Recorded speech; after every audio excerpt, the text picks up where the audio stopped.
वीरेंद्र प्रधान से खड़ी आपके तरफ से बहुत सारा आशीर्वाद, भैया को बार बार प्रणाम। कहे के बाद कैसे और मैं पसी पहिरा गला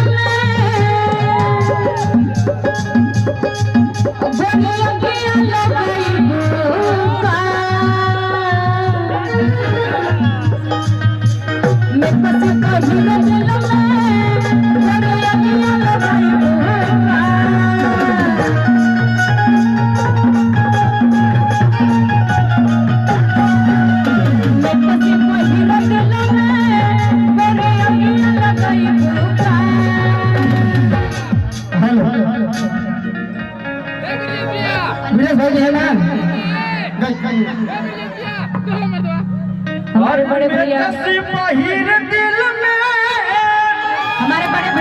अनिल कुर्मी जिला पंचायत की तरफ से बहुत सारा प्यारा आशीर्वाद है। और कहिए आप क्या बोलना चाहते हैं? अरे मैं कसी पहिर दिल में मोरा अगिया लगाई भूखा एकरे जाहो एकरे जा मूड गड़बड़ाई भूखा।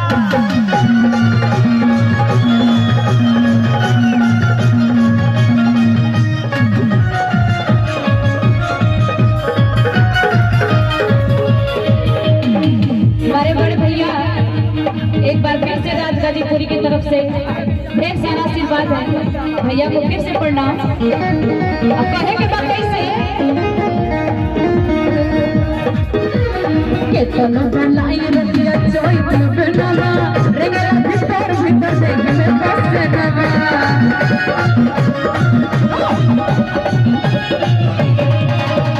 केतनो बनाई रतिया चोई बनना रेंगला भीतर भीतर देख में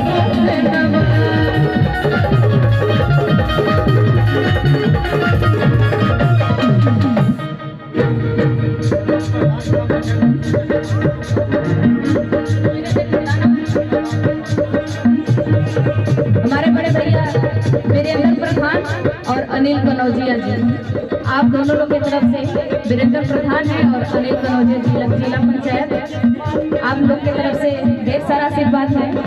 और कहे कि कैसे